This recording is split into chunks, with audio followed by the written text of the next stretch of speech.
नमस्ते विद्यार्थी मित्र मैत्रिणींनो.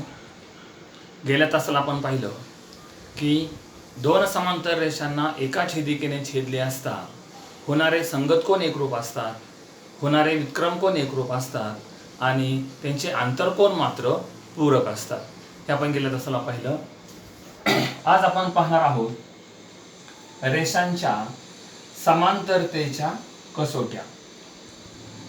आज आपण पाहणार आहोत रेषांच्या समांतरतेच्या कसोट्या.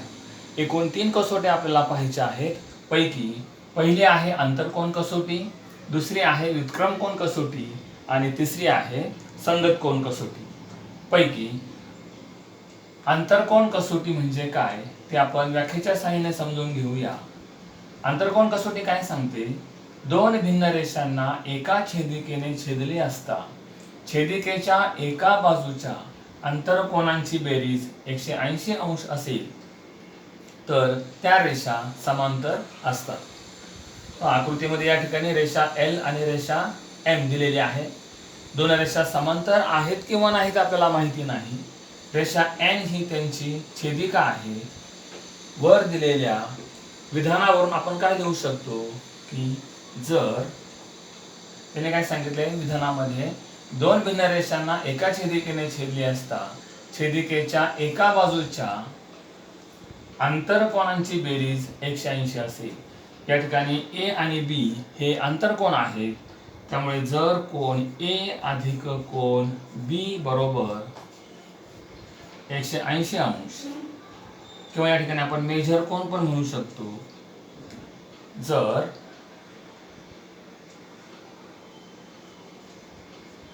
मेजर कोन A अधिक मेजर कोन B बरोबर 180 अंश तर रेषा L समांतर रेषा M. पहिली कसोटी आपल्याला सर्वांना समजली असेल. तिला म्हणायचं आंतरकोन कसोटी.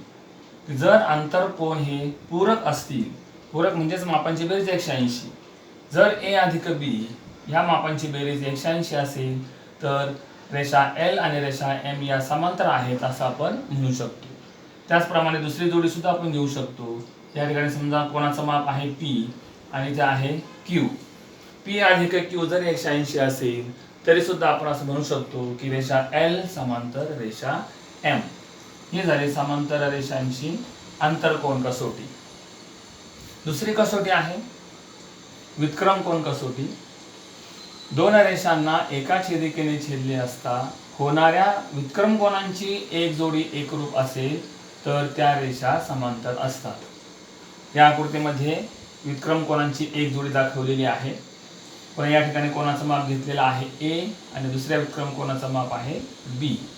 इथे आपण असं लिहू शकतो की जर कोन A एकरूप कोन B तर रेषा L समांतर रेषा M. या ठिकाणी सुद्धा विक्रम कोनांची दिलेली जोडी जर एकरूप असेल तर या दोन रेषा समांतर असतात असं आपण म्हणू शकतो. दुसरी जोडी जरी आपण घेतली, या कोणाचं माप आहे P, या कोणाचं माप घेतलं Q, तर P आणि Q हे सुद्धा विक्रम कोन आहेत. ही जोडी जरी एकरूप असेल तरी सुद्धा या दोन रेषा समांतर असतात. अशा रीतीने आपण या ठिकाणी आंतरकोन कसोटी आणि विक्रम कोन कसोटी समजून घेतलेली आहे. तिसरी कसोटी आहे संगत कोन कसोटी. पहिली कसोटी आपण पाहिली आंतरकोन कसोटी, दुसरी पाहिली विक्रम कोन कसोटी, तिसरी आहे संगत कोन कसोटी. दोन रेषांना एका छेदिकेने छेदले असता होणाऱ्या संगत कोनांची एक जोडी एकरूप असेल तर त्या रेषा समांतर असतात. म्हणजे काय? या दोन रेषा L आणि M दिलेल्या आहेत. N ही त्यांची छेदिका आहे. आपल्या सर्वांना माहित आहे की A आणि B हे कोणत्या प्रकारचे कोन आहेत तर संगत कोन आहेत. आणि हे जर संगत कोनांची एक जोडी एकरूप असेल, जर A एकरूप B असेल तर रेषा L समांतर रेषा M आहे असं आपण म्हणू शकतो संगत कोन कसोटीनुसार. दुसऱ्या पण जोड्या जर दिल्या संगत कोनांच्या, उदाहरणार्थ या ठिकाणी आहे P आणि Q, हे सुद्धा एकमेकांचे संगत कोन आहेत. ही जरी जोडी एकरूप दिलेली असेल तरी आपण म्हणणार एल समांतर रेषा एम. त्याचप्रमाणे छेदिकेच्या या बाजूला सुद्धा असणाऱ्या संगत कोनांची दिलेली एक जोडी जरी एकरूप असेल तरी रेषा एल आणि एम या परस्परांना समांतर असतात. अशा प्रकारे आज आपण रेषांच्या समांतरतेच्या 3 कसोट्या पाहिलेल्या आहेत. आता त्या कसोट्यांच्या साहाय्याने आपण काही उदाहरणं पाहणार आहोत. रेषांच्या समांतरतेच्या कसोट्या आताच आपण पाहिल्या, त्याचा वापर करून सराव संच 2.2 मधील काही उदाहरणं आपण पाहूया. पहिल्या उदाहरणामध्ये पहा, आकृती दिलेली आहे. या आकृतीमध्ये y या कोनाचं माप आहे 108 अंश आणि x या कोनाचं माप आहे 71 अंश. तर रेषा m आणि रेषा n ह्या समांतर होतील का? सहकारण लिहा असा प्रश्न आहे. आता या उदाहरणामध्ये x आणि y या दोन्ही कोनांची माप दिलेली आहे. सर्वप्रथम लक्षात घ्या की x आणि y हे आंतरकोन आहेत आणि आपल्याला आंतरकोन कसोटी माहिती आहे की दोन रेषांना एका छेदिकेने छेदले असता होणारे आंतरकोन जर पूरक असतील म्हणजेच आंतरकोनांच्या मापांची बेरीज 180 असेल तरच त्या रेषा परस्परांना समांतर असतात. म्हणून या ठिकाणी आपण या दोन कोनांच्या मापांची बेरीज करून पाहूया. मग पाहता सोल्युशन लिहिताना, उत्तर लिहिताना दिलेल्या गोष्टी लिहून घेऊया. y या कोनाचं माप आहे 108 अंश, x या कोनाचं माप आहे 71 अंश. x अधिक y या दोघांची बेरीज 71 अधिक 108 बरोबर उत्तर येत आहे 179. म्हणजेच काय तर x अधिक y is not equal to 180 degree. म्हणजे दिलेल्या दोन आंतरकोनांच्या मापांची बेरीज 180 येत नाही. म्हणजेच समांतर रेषांची आंतरकोन कसोटी या ठिकाणी लागू पडत नाही. म्हणून या ठिकाणी काय लिहायचं,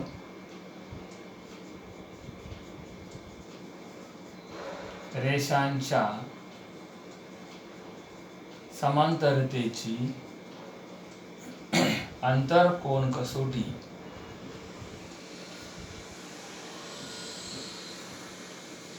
लागू पडत नाही. म्हणून रेषा M व रेषा N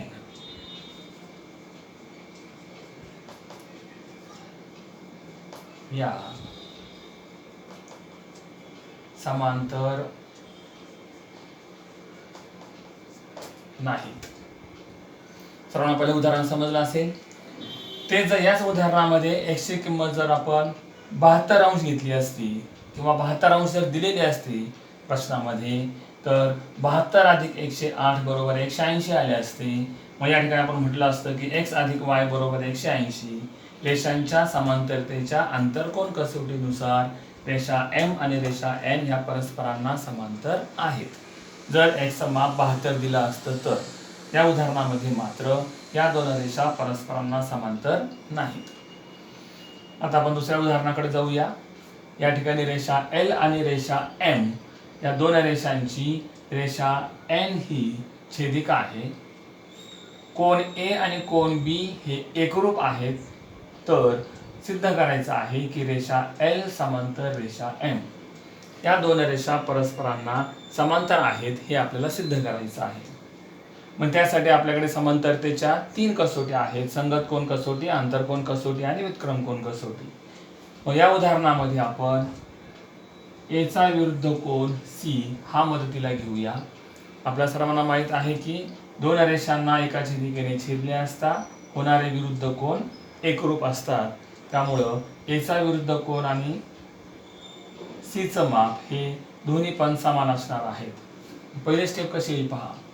या आकृतीवरून आपल्याला दिसतंय की A एकरूप C, कोन A एकरूप कोन C आता आपण म्हणू शकतो कारण एकमेकांचे विरुद्ध कोन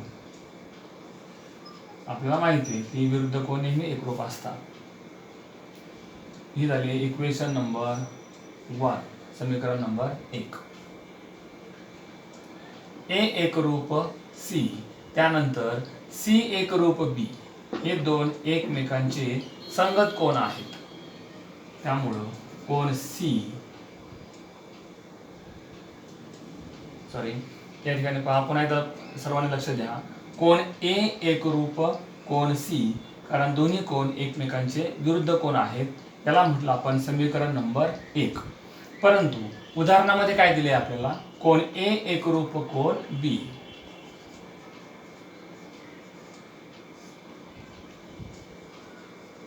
दिलेले आहे किंवा त्याला आपण पक्ष असं म्हणतो, समीकरण नंबर 2.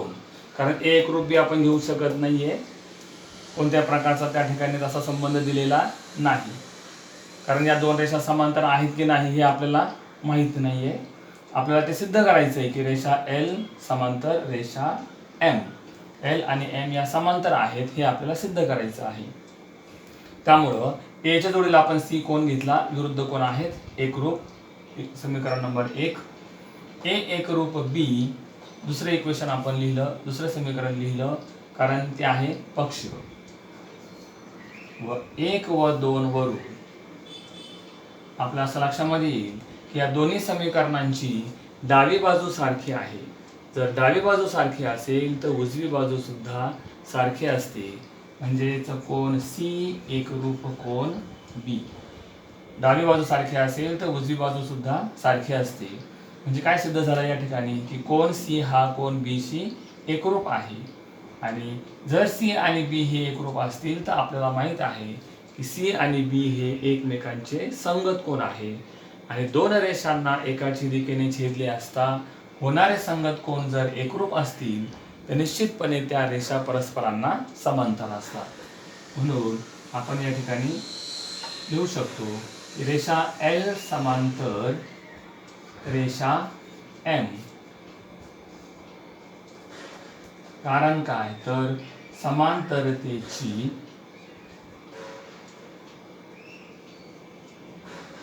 संगत कोन कसोटी, जे आपल्याला सिद्ध करायचं आहे. रेषा एल समांतर रेषा एम या ठिकाणी आपण सिद्ध केलेलं आहे, कारण सी आणि बी हे एकमेकांचे संगत कोन आहेत. ते जर एकरूप असतील तर निश्चितपणे रेषा परस्परांना समांतर आहेत हे सिद्ध झालं असं आपण म्हणू शकतो. सराव संच 2.2 मधील तिसरे उदाहरण पाहूया. आकृतीमध्ये जर कोन ए एकरूप कोन बी आणि कोन एक्स एकरूप कोन वाय, तर रेषा एल समांतर रेषा एन, रेषा एल समांतर रेषा एन हे आपल्याला सिद्ध करायचं आहे. रेषा एल आणि एन मध्ये तसा काही परस्पर संबंध किंवा कोनांच्या मापांचा काही संदर्भ दिलेला नाही, परंतु एल आणि एम मध्ये मात्र या एल आणि एम ची ही रेषा ही छेदिका जर मानली तर कोन ए आणि या ठिकाणी के ही छेदिका आहे. एल आणि एम च्या संदर्भामध्ये के ही छेदिका मानली तर कोन ए आणि कोन बी हे परस्परांचे संगत कोन आहेत. आणि उदाहरणामध्ये आपल्याला दिलेला आहे की कोन ए एकरूप कोन बी. ए एकरूप बी म्हणजे संगत कोन एकरूप असतील तर आपण असं म्हणू शकतो की रेषा एल समांतर रेषा एम, रेषा एल समांतर रेषा एम. पहिली गोष्ट आपण घेऊया. आपल्याला काय दिलेलं आहे, कोन ए एकरूप कोन बी, कोन ए एकरूप कोन बी.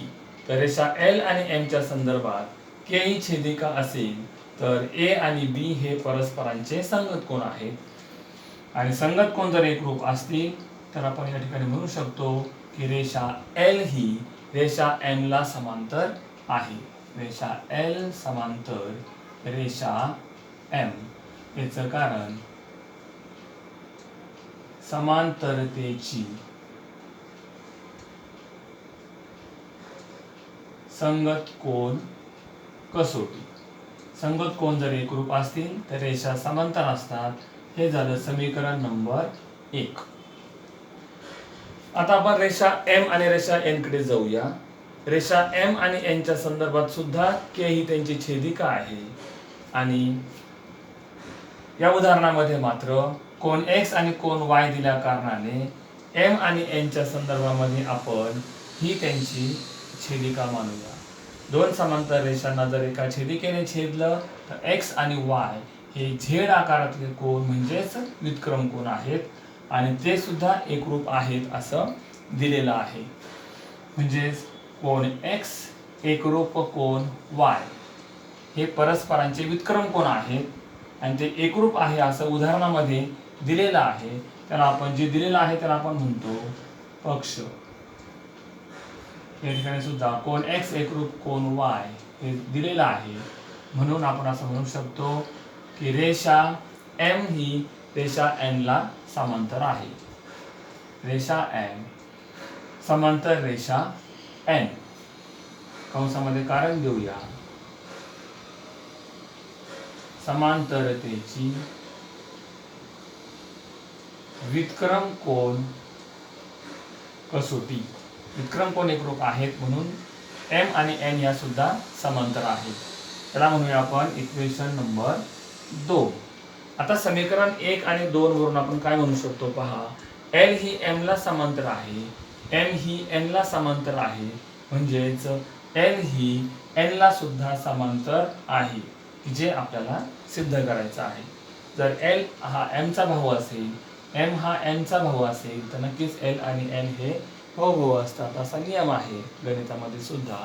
म्हणून या ठिकाणी आपण म्हणूया समीकरण 1 व 2 वरून जर रेषा L समांतर रेषा M व रेषा M समांतर रेषा N, तर रेषा L ही समांतर आहे रेषा N ला, जे आपल्याला सिद्ध करायचं आहे. रेषा L समांतर रेषा N हे सिद्ध. अशा रीतीने आपण सराव संच 2.2 मधील पहिली 3 उदाहरणं या ठिकाणी पाहिलेली आहेत. धन्यवाद.